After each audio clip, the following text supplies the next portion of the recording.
আমরা কি কি এখন চেঞ্জ করলাম, মাইক কিভাবে চেঞ্জ করতে হয়, সেন্সর কিভাবে চেঞ্জ করতে হয়, তারপর পাওয়ার বাটন, ভলিউম বাটন, এগুলা কিভাবে চেঞ্জ চেঞ্জ করতে করতে হয়। হয়। তারপরে আমরা যেটা জানবো এটা হচ্ছে ফ্ল্যাশ লাইট। কি light? Flash light. Flash light গুলো আপনি কিভাবে চেঞ্জ করবেন?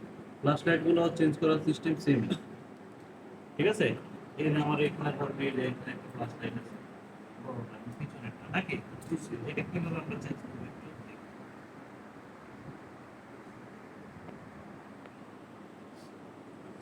এখন আমরা ফ্ল্যাশ লাইট, এটা কি সোল্ডারিং করা যাবে? সোল্ডারিং করা যাবে না। তারপরে আমরা একটু দেখে নিব, একটু চাইলে 138 আমরা তার একটা 138 একটু লাগিয়ে রাখতে হবে, কাঁচা পেস্ট। ঠিক আছে, সাইডে। তাহলে এটা আমাদের যখন হিট দিব তখন এগুলো গলে সাইডের গ্রাউন্ড গুলোকে নরম করে দিবে, গ্রাউন্ডের পিনটাকে নরম করে দিবে। দিবে। এতে করে আমাদের উঠানোটা সহজ হয়ে যাবে, ইজিলি উঠে যাবে।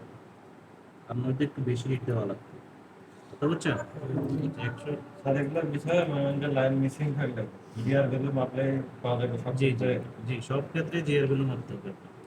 কারণ এগুলোতে যেহেতু সরাসরি ভোল্টেজ আসে না, সুতরাং এগুলোতে জিআর ভ্যালু যদি ঠিক থাকে লাইন ঠিক আছে, জিআর ভ্যালু ঠিক নাই লাইন ঠিক নাই। একটু বুঝছি। তো কোন মোডে মাপবো আমরা?